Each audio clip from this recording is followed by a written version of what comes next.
Welcome back, everyone, to our final seminar of this round of the ATSV 2021. I'd like to invite our last fireside chat, as it were, to the virtual stage. Welcoming back Albania Rosario. She's the CEO and founder of Fashion Designers of Latin America, and we're very honored and privileged to have a newcomer, a new guest rather, to the ATS stage. Please welcome Jose Forteza. He's senior editor of Vogue, GQ Mexico and Latin America. Very excited to have you on. Today's talk is going to be about the role of the role of the media in linking the textile designer retailer consumer chain. So I'd like to remind everybody that we're going to do our Q&A at the end of the fireside chat, and to include your questions in the Q&A or the chat function on Zoom. For our Facebook Live viewers, please feel free to include your comments or questions there in the comment section, and they'll be fed live to me. So without any further ado, Albania, the floor is yours. And welcome. Thank you. Thank you, Jason. Thank you very much. Welcome, everyone. Special thanks to Apparel Textile Sourcing for giving us this opportunity today to spend the next 30 to 45 minutes with this beautiful audience to share a very interesting topic. Before we move on to that topic, I would like to first introduce myself. My name is Albania Rosario. I am the founder and CEO of Fashion Designers of Latin America. Fashion Designers of Latin America, FDLA, a platform that helps provide exposure and position fashion designers and emerging fashion designers, not only here in New York City, the fashion capital of the world, but also internationally in other countries. For more information about Fashion Designers of Latin America, you can follow us in social media and also going directly into our website at fdla.co. So thank you, everyone, and welcome. And before we move forward, I would like to say that I am honored and I am very happy to spend the next 45 minutes or half an hour with this phenomenal guest today, senior editor of Vogue, GQ, Mexico, and Latin America, Jose Forteza. Jose, welcome. Thank you very much. I mean, I don't know, you've said the words phenomenon, senior. Phenomenal. In the same sentence. I feel like you're telling me you're old enough to be here. Thank you for being here. No, you are phenomenal. Well, let's start by sharing my screen over here so we can start with our fireside chat, this high-power fireside chat, which I like to call in our topic today. Perfect. So this is the welcoming, and once again, thanks to Apparel Textile Sourcing for allowing us this opportunity to talk about this amazing topic today. The role of the media in linking the textile designer, retailer, consumer chain, presented by Jose Forteza. And before we start the topic, I would like Jose, if you can do a short, resume about who you are, what you do, and let people get to know you, for those who don't know you yet. Okay, well, first of all, thank you for having me here.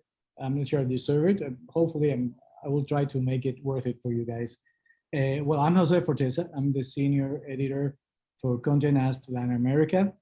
That includes titles as Vogue, GQ, as you have said, also Glamour, Architectural Digest. As most of you know, Condé Nast is the editorial house that brings the most updated and transparent and basically honest word in the world of fashion. We are proud of that. We have been in the market for Latin America for over 20 years now. We started back in '97, I think. And I've been there forever, since the beginning. So what is a senior editor? Is this guy that is in front of you that started out in this business when looked way younger, 30 years ago, 25 years ago to be exact. My role is being sometimes the link between the commercial side of the editorial, of the titles, and the commercial side. So it's a little bit the person who talks to the editors-in-chief to make a balance. I also write because it's in my DNA. I'm a writer, I'm a journalist, I can't help it.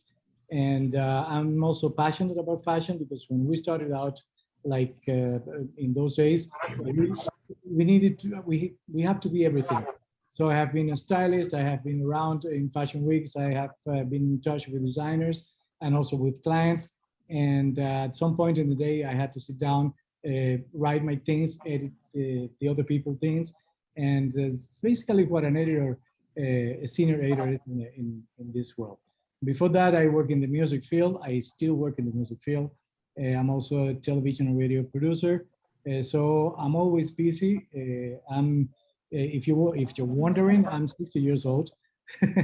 and, and yes, I feel proud. I've been through many changes in the industry, and that's probably what gave me the honor of bringing me the possibility of being here with you guys today. How exciting, such an impeccable career and background. I wanted to congratulate you for all that you have done, you know, for not only Mexico and Latin America, but for all of the industry in general. I think it's been amazing. I had the pleasure to know you for some time now. So I definitely think you have an impeccable career, and congratulations again. Thank you, thank you. All right, so to get started with our fireside chat today, I would like to ask you the first question, which is the following. What is the importance of the media in the fashion system in general?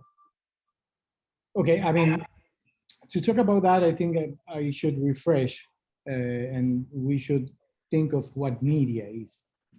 And being fortunate enough, you and I, of being of Latin descent, of being Latinos, Dominicans and Cubans, so we are close to understand that media comes from a Latin word. So basically, the media should be this element in the middle of something to make it cohesive and to make it work.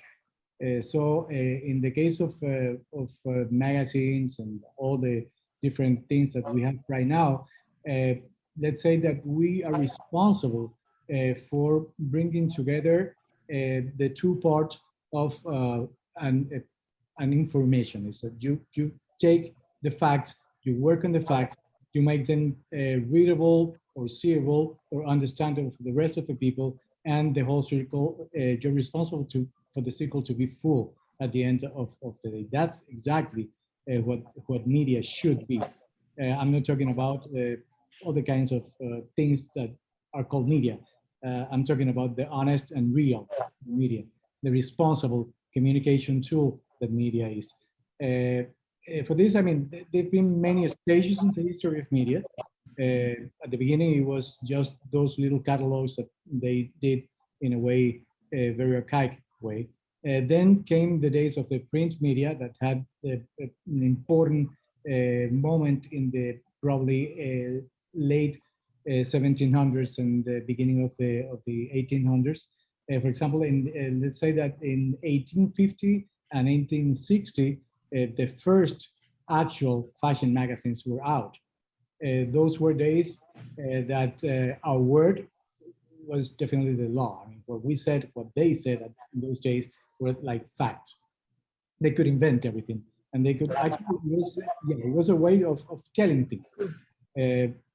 Not exactly communicate, because communication has two sides. It's taking what the people wanna tell you and then answer to them. In those days, it was definitely different. Then in the 20th century, we had photography and the media. I mean, it was a booming moment at the beginning of the 20th century and the late years of the 19th century, where we can really have the big and actual great fashion magazines. Those were the days when, for example, Vogue was born. The idea of having an image that would describe and illustrate what you were saying in words was amazing, and it made even more powerful the role of the media and the importance of the media for any field in the world. In the case of fashion specifically, we are talking about linking a very complex universe. We have the people that produce the textiles. We have the people that select what is valuable and viable and amazing in those textiles. We have the creative minds that will give it an aesthetic that is going to be appealing for the people to consume. And then we have, of course, all these mechanisms to make people know that that thing exists. And at the end is the most important part of the whole chain, which is the consumer. In the days of printed media, I just told before, it was way easier than today, but it was probably not as honest as it can be today, as fluid as it can be today. Because now we have not only printed media, now we have not only the radio and television that we had in the 20th century, but we have the websites and we have the podcasts, and we have this phenomenon that I adore, which is the social media. And that's how you can really understand what's going on in the street. Because fashion is actually born in the street. Trends are made and born in the streets.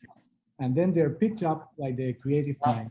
They elaborate something more beautiful maybe, or more pragmatic, or more practical for people to wear it, and return it to them. And in all this amazing, let's say, trouble a garment have to do is, of course, the base of the construction of the garment, which is the textile industry. So it is very important that the media is there to put everything together, to, as I was saying, to make it flow as a viable industry that it is. Correct. And I agree with you. So that now that we know the importance of the media, whether that is printed or social media or printed media, magazine, newspaper, as long as it's real and responsible, then we know that's what that matters. So I hope everybody's taking notes. And if you have any questions, please pop them in the chat so that we can go over them towards the end of the seminar, because this is just getting started. Now, our second question is, what is the best way to communicate through the media what the textile designer, retailer, consumer production chain is all about? That's a long question. Yeah, that's a long question. I'll memorize it. If not, you will bring me back on track. Yeah.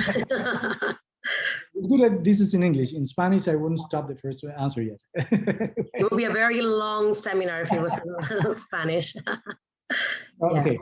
Yeah, I would say that, and thank you, Jeff, helped me with the little notes I sent. I mean, there are two main things that you have to consider when we're thinking of the best way of communicating. Not only this whole production chain of the textile designer, retail, consumer, and fashion, but everything. First, you have to consider what are you going to communicate. That's the basic. You sit down and you think, okay, what, first, you have different audiences when you know what to communicate.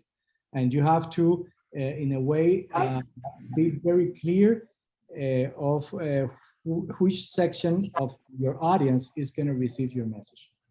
So if I'm going to communicate the quality of a textile, there is a way of communicating that to the production chain, I mean, to the basic production chain. And another way to communicate it to the creative people that are going to take those textiles and make them in beautiful garments. And then you have the consumer again. So you have to, in a way or another, be very clear on the differences on the signs you're going to send to every one of them. If you are to communicate to the production side of the whole chain, you have to be very aware of the quality of the material. You must be absolutely and totally aware and conscious of how damaging or not it's going to be for the environment. That's something that is being taken care of in the last, let's say, 15 years, way more now than before that. At the beginning, they only saw that as luxury, as a show off, as how to fulfill the aspirational element in the consumer.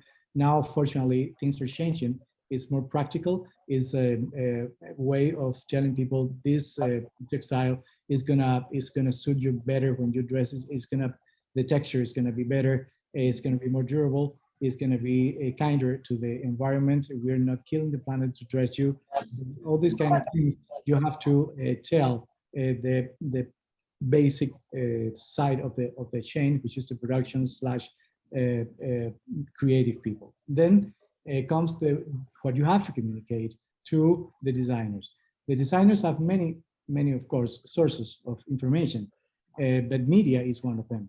And they're gonna find out where those textiles can be found, where the most original textile is gonna be found. They're gonna find out through you how can they just take what you're telling them, go and check it, and then go to the technological tool of this chain too, and it's gonna tell them, I can mix and match, I can do a beautiful new thing that has never been there, and you're gonna get exactly what you want in terms of color, in terms of strength, in terms of flexibility, in terms of flow of the genre, or I mean of the textile, and that's what the designer is gonna appreciate in that point of the communication process. And then of course, it's gonna be the retailer that will take your word as, I mean, I'm talking about, for example, Vogue or GQ, they trust you. So the retailer is gonna see what's going on through your pages or through your websites or through the people that you support in the social media. And they're gonna make a decision sometimes based upon that, on what is gonna be in their store, what is gonna be in their chain of distribution. So in that side, you also have to be very conscious of what to communicate to them, because in this part, you have to add up one element, which is how realistic is what he's going to offer their clients or their customers in terms of the cost of production of a garment and the price they're going to offer. And you have to be very conscious when you are telling a retailer, for example, in a very poor country, what is realistically doable for the consumer to get in their hands, as opposed to what they would buy, for example, in Paris or New York.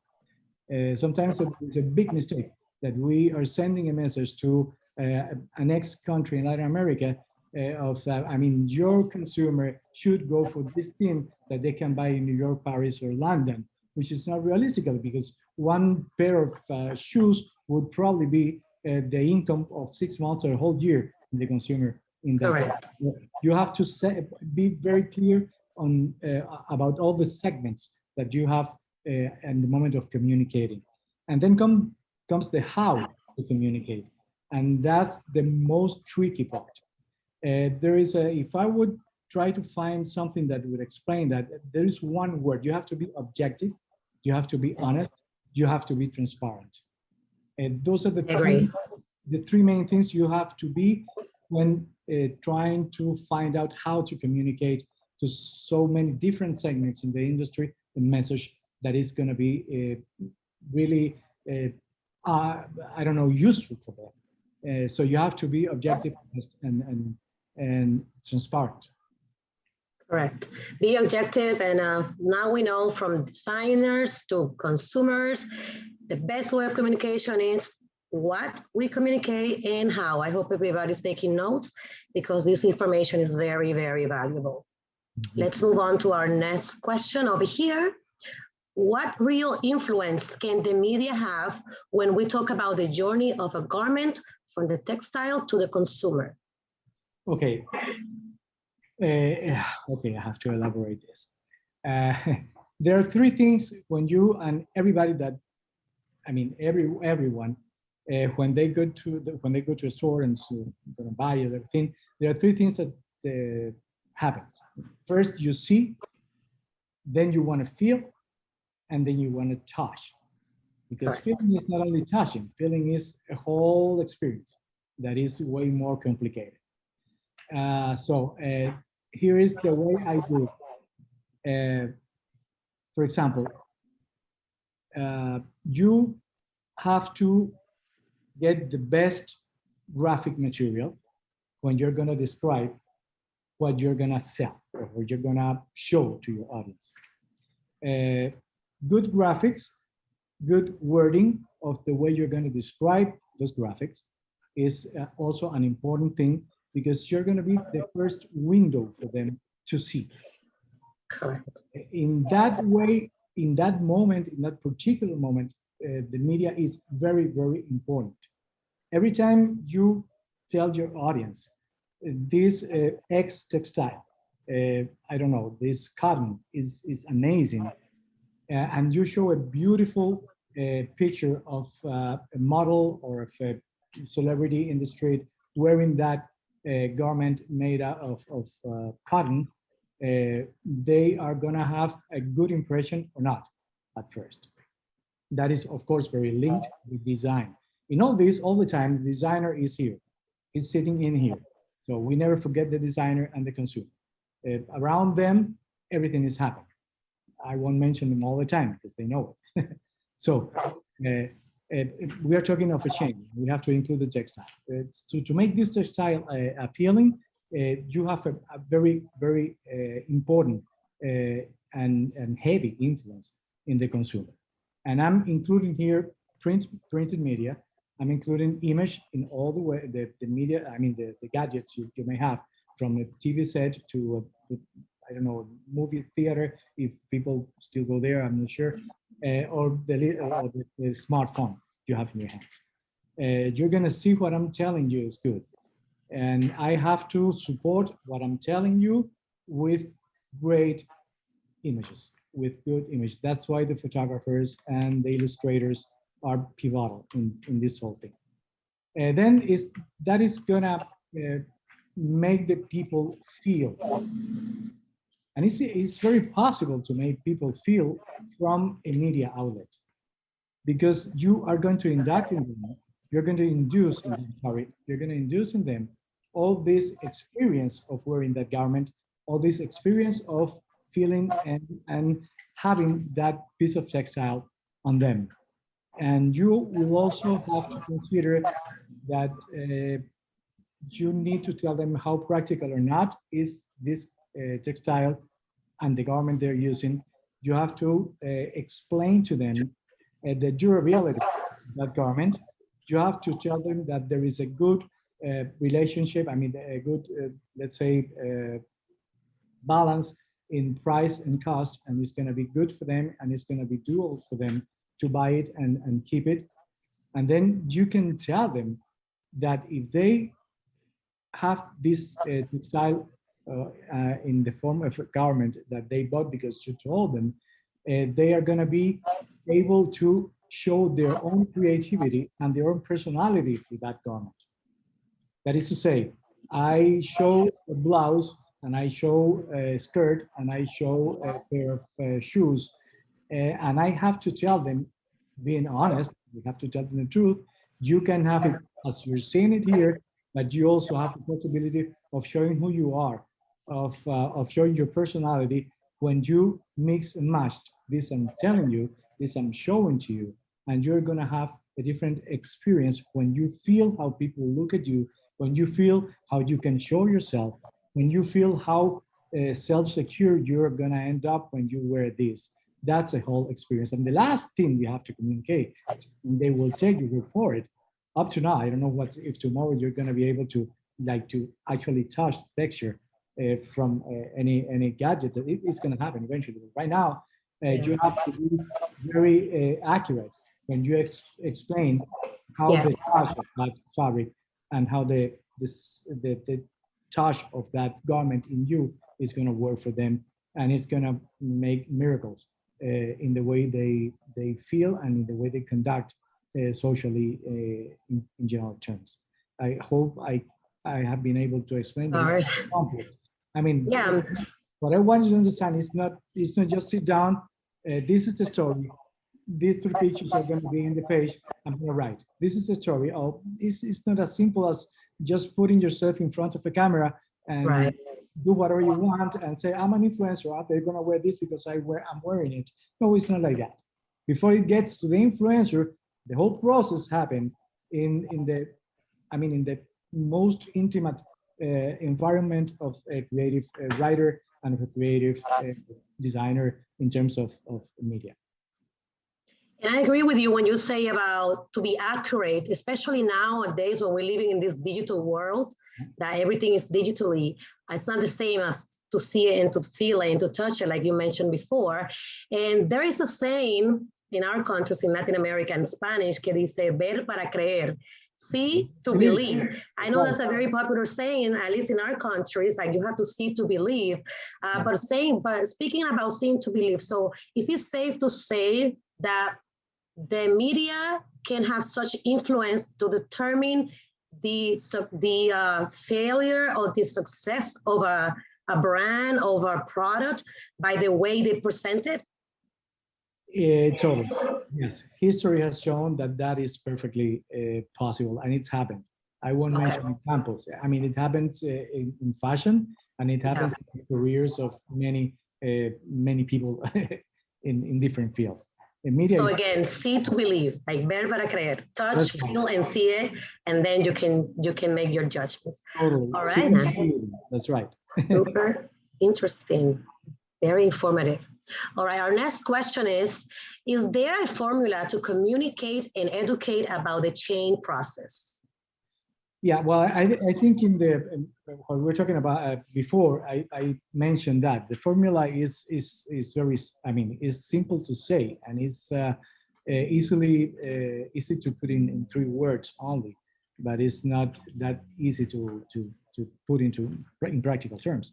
And I would say that the formula is transparency plus information plus the effectivity of the visuals you're going to use. That's exactly what I was telling you about. That you, I mean, you first of all you have to create a brand for yourself that make people trust you. When you, I mean, that's why Vogue is so important and has a responsibility so heavy in its shoulders, because it's the Bible of fashion. Even if you're not a Catholic, you respect the Bible as a piece of literature. So let's say that in that sense, the transparency and the honesty in what this kind of outlets are showing is very important, and it's a very important part in the formula. Then the information, the valuable information you're gonna show your readership is also very important, and the visuals, as I was mentioning in the previous answer, is also amazing. I don't know. I have it's not a formula. I'm gonna share with you the way I do it and the way I did it. In the old days, I learned this.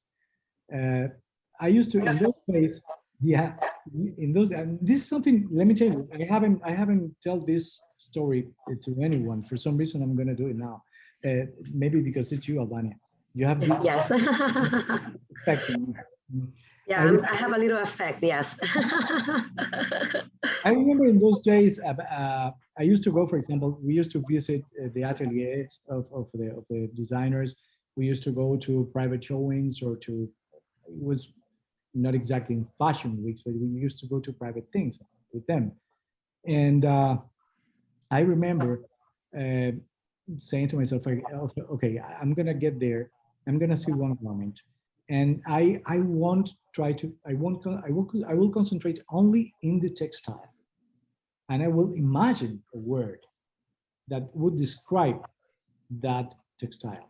And that was the beginning of my own creative process as a writer. That was my creative writing exercise applied to fashion. And then let me tell you, I could, for example, I don't know, I saw a piece of silk, and I would think in a word that could be, I don't know, flow, or I don't know, suave. Usually I think of them in French because I'm a little bit of an idiot. So, and from that point on, I would see the whole construction process of the garment, and how the whole storytelling of that garment could have been born in the designer. Mm-hmm. The most complex and the most, I don't know, imaginative I could imagine myself that process, the more value I would give to that collection or to that garment. Correct. And then I would try to put in words exactly what I was thinking about. And I used to read in those days the editor, and people sometimes now, because it's different and it's too fast everything. Now usually we have the images, and we can have the same exercise from the image to the wording. In those days, I had this exercise, and I still do it when I go to Latin America and I have the chance and the beautiful opportunity of going to a factory or going to an atelier or going to see a designer. I did actually. I've done it with your designers in New York. Yeah. So in those days, I would then sit down and write my impressions and write what I think of the collection. I write what I think of the government, and write what I believed was honest to the people that are going to read after what I'm writing. And from that writing would come then the idea for the photo shoot, would come the idea for the graphics or for the visuals that are going to appear in the website or in the magazine or wherever it is. Now we, for practical reasons, usually we do it different now, because we have, I mean, let's think of being realistic. We have the budget, we have the planning, we have the, I don't know, we are working now for the edition that's going to be out in September. So Yes. photo shoot first.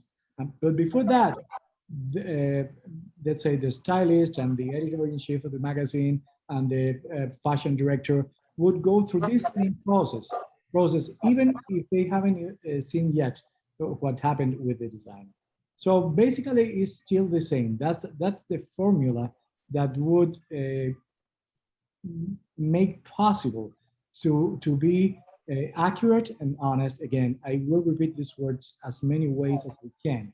Accurate and honest and fair is the one I'm going to add up now with the chain textile design retail consumer, because you need and you have to, and you gotta have the balls to be fair when you are in Latin America working in an industry that usually look first to other cities in the world, other parts of the world.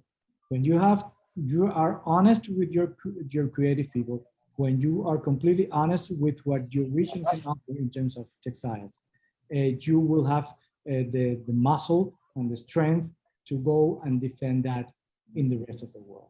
And that's also part of the formula, because it should be back there all the time when you have, when you're feeling and you're going through that beautiful of creating something. I've just thought of the process of creating good communication. And I can totally relate with you, Jose, when you say that, you know, especially when the samples that you give and when you're here, that you go and you sit down and you see and you have your own experience, and then you can create and know how to know exactly what you communicate based on the experience that you have. For example, I can say I can relate to that, because there's also a challenge there where you have to communicate such a great thing in a small time. Let me give you like a quick sample. When we're doing the shows, you have to put a fashion show in 15 to 20 minutes max, right? But what happens before that, the months and months of logistics to coordinating that, the production time, the designers making the collection and creating a story throughout the garments, and then people see it, and then we communicate all of that in a 15-minute showcase. It's a challenge too. You know what I mean? It could be also a challenge. So I can totally relate with when you say that, you know, you have to see and live the experience in order to know what to communicate. I agree with you on that one. No, I mean, it is a challenge. It is absolutely, you have to relate to this. Yeah. Because you have to apply everything I have said. Yes. To a show that you're putting on a catwalk. Correct. Absolutely. Alrighty then, this is getting great. All right, so our next question is, how responsible do the media feel when they generally prioritize big brands? That's a good one. Okay, usually that's a... Putting you on the spot here. Am I putting you on the spot here? No, yes, you are, but that's a job. Yeah, well, I have to be, well, if I've been checking all the time since the beginning of honesty and transparency, I have to say that yes. This is an industry, and the media that have to do with fashion is also part of the industry in a way. So it's a business. And it is absolutely true that the big brands, the big names, the big shots in the industry have the money to guarantee space themselves in the magazines or in all the media in general. But it is also true, and again, I have to be honest, that when we are talking about the big brands, we are talking about a standard of quality that we have to acknowledge. A standard of quality in terms of textiles, in a standard of quality in terms of like I don't know, the construction of the pieces of the garments and of the collections. Same goes. I mean, if we are talking of haute couture or if we are talking of a pret-a-porter, it's the same thing. I mean, there is a quality in there that you respect. And of course, in those terms, they have the right to the space they have in the magazine, even if they wouldn't be like advertisers in the magazine, which is the case. I mean, we don't include, for example, in a fashion editorial all the time a brand because it is an advertiser. We include it because it has to do with the concept of what we want to do and of what we are doing. If we are talking about Latin America again, which is my my life. Yeah. Most of the time, like 99.99% of the time, our designers, our brands are in disadvantage in terms of the income they have and the disposable income to advertising they have if you compare them to the big names. What we do is that we have, we have a very clear idea of what the fair balance should be into what is going to pay for the space of those new talents and of those smaller players in the industry, and what these big players are paying for themselves in the same at the same time. That is to say, brand X, which is a big player, advertise in the magazine or advertise in our website, like, I don't know, X many times of the year. The exposure they're gonna get is not exactly, the reason for that is not exactly because they are paying big bucks. It's because, honestly, what they have to show and the collections they're showing and the quality of the product they're showing is worth it. And it's also important and appreciated by our readership, by our consumers in terms of the media. So they have to be there. So what we do is that at the end of the day, they are paying also for the space of those smaller, I don't know, parts of the industry, those smaller players of the industry. And I'm including here amazingly talented designers that simply have less money, amazingly serious and good and quality brands that simply has the same income than the biggers, and they all deserve to be. So what we have to do is to study a budget, give everyone the part they not only they deserve, because if we were talking about what they deserve, sometimes the smaller players would take the whole magazine because they deserve it. The point is that we have to be very careful and balance that, and everyone needs and deserves a space in the magazine.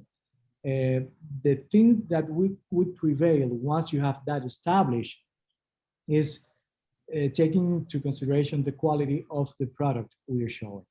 And that goes the same, considering that they have their percentage of presence in the magazine, but that concept of just paying tribute to quality and talent goes the same for the big players than for the smaller players. I mean, if a big brand has a horrible collection, we won't give them more than what they could have in terms of the quality of that collection.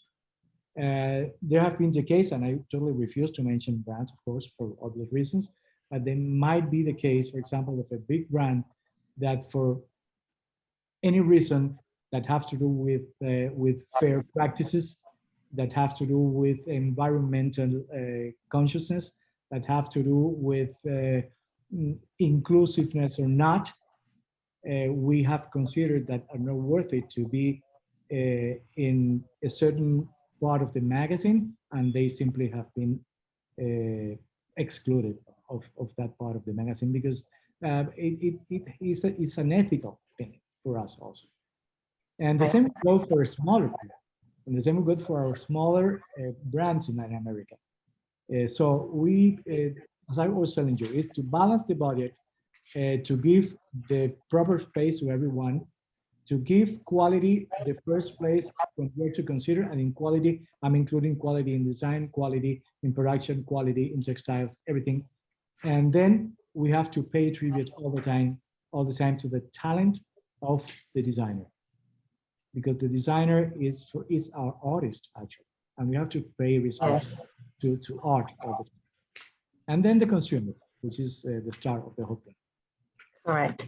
Yes, I hope everybody got that. And attention, designers and brands out there, doesn't matter how big or small you are, even if you have the budget, if you don't have the quality, you won't make it. But there's also room for talent, correct? Mm. All right. So let's move forward to our next question here. Where is the space to visualize the small producer and designer and their relationship with the local textile and generate consumption? Well, then again, this I think we have been mentioned this in our conversation since the beginning. Yes. That would say that that is the space the media reserve to be the platform to put them in the radar of the big players. I mean, I think that the responsibility, and I think that the question goes this way: where is the space? I mean, the role actually of the media to guarantee the visualization and showing those small producers. I would say that our responsibility is to put them in the radar of the big players of the industry. That's our responsibility, and that's part of this balance act that we have to do when we are, I don't know, thinking of pages for one or for the other, or space in the website for one or the other, or production budgets for one or the other. We are very conscious of the fact that it is harder to the small producers and the production side in places like Latin America or Africa, or some places in Africa, for example, in Asia. They don't have the means to just knock at the door or to bring a message, or to push the retailers, for example, to look at them, or to push the production side that would decide for one textile or another one to look at them and to choose them. So it is our responsibility through the work of the designers, through the success of a collection of a small designer, of an emerging designer in our market, put in front of those big players of the industry, and I'm talking of the production side of the industry and the big retailers, who those brands and who those designers are. And believe me, we do our best. And sometimes for us it's very hard. It's as hard for us to succeed in showing the work of those designers and producers and textile production lines to the big players as it is for them to survive day by day. Here we are all surviving. We are all surviving as a region, and we are part of that survival history and survival exercise that have to be implemented every day. So the answer to the question is to generate consumption, the people to consume or to buy the work and the art of our designers and the work of our producers and our textile magicians, as I call the little hand who do the whole thing. is to, again, to push hard, and is to never forget that it is our responsibility. We are the, as we were saying at the beginning of this conversation, uh, again, remember the word in Spanish. Media is being in the middle, being the middleman between, Correct. in this case, the big ones and the talented that need to be in the radar of the big ones. So once again, we are the middle people here. Absolutely, that's totally understandable. Let's move on to our next question here. What is the role of an editor to balance the commercial factor in his media title and the informative responsibility with the small producers? Yeah, well, we were in that exactly. That was the subject that we have prepared. I admitted that at the end of the day, I realized that this is the subject. Yes. This is the whole thing. As I was telling you, I mean, we need to be the strongest possible muscle for them to be shown to the big players of the industry, and I think we have been trying hard to do it since the very beginning.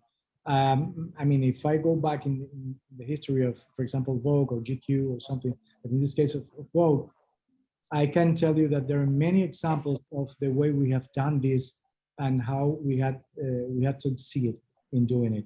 And I'm thinking that at the beginning of the 2000s, at the end of the 90s, it was the moment when, for example, in Peru, they were fighting to tell the big players and to tell the big production lines and the big designers the amazing quality of their materials, of their textiles. And in those days, we made a decision of going there and work with those designers and work with the Peruvians, Peruvian producers of alpaca and of Pima cotton, and we created those what we called in those days, it was Peru fashion or something like that. It was Peru Moda. Peru Moda. It was beautiful. Yeah. Yes, I saw you there. And it was Over there. beautiful. And it was very successful because, I mean, in those days, being is having the same circulation as Vogue Latin America was important. But the even more important thing was that the rest of the Vogue editions around the world, like New York or Paris or Milan, they started to put in their intention and their view and their pockets in the Peruvian producers. And at the same time, we had the opportunity of showing them how creative and how talented the Peruvian designers were. And I remember in those days, Peru Moda was was booming. And the same Yes. happens then direct to Colombia. And I can tell you, that we haven't stopped in that. And that's why, I mean, you have to be brave to make the decision of putting Nicola Paceña from Bolivia in the cover of your magazine. And Vogue Latin America has done it. And Carl Martinez, the editor of Vogue Latin America, has done it.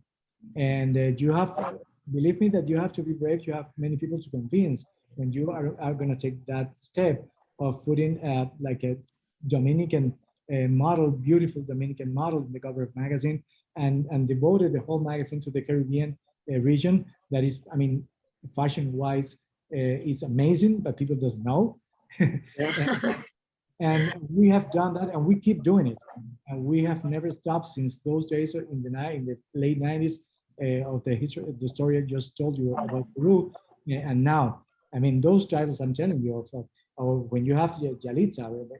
Yalitza is in the magazine not because Yalitza got famous in the movie, because before Yalitza we have had the cover of the Chola Ponceñas, that one of them is a truck driver, and the other one is just doing housework. So Yalitza was very important because she was the person and the celebrity to show a part of the Mexican society that it was important to show. But before that, we have done it with Peru, and before that, we did it with the Dominican Republic. We had an issue that was with Cuba, a country that nobody would look at it because of many reasons. including political. So we had the space for a Cuba edition some years ago. So Nice. that's the way we have done it, and that's the way we find to commercially support our creator, our creative people, our producers, our side of the industry. And that's through giving them editorial space in all the possible media we have, and let the people know, the whole world know the richness of our region in terms of textiles and in terms of creativity. Every time one of our editors is in one fashion week in Latin America, we are there for that reason.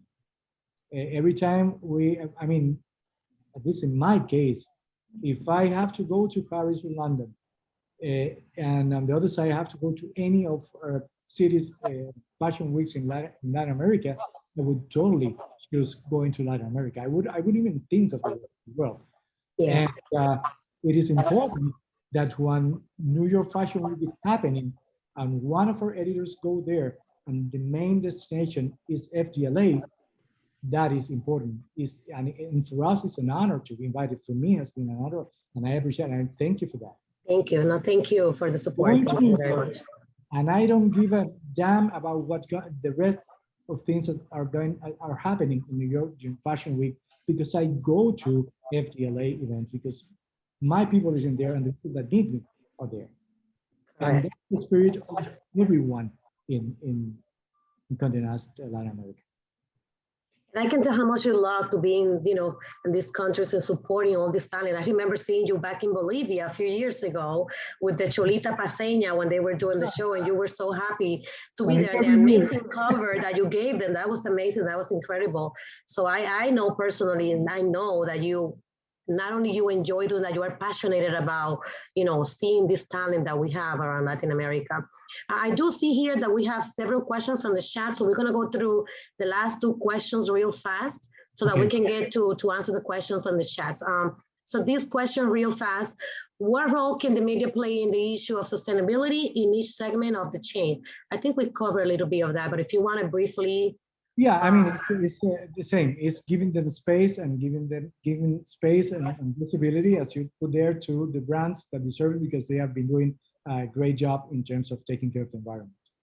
Yeah, and I think this question, I put these pictures there so that it answers by itself without even you having to speak, because obviously the support that through you, that the media, at least on our end, has done, it's all of these, features, not only for FDLA, not only for our designers here, but also all over the country, supporting all this talent and up and coming talents in all these countries. So if you want to add something briefly on this in this question. No, what I would say is that we have done what we are supposed to do.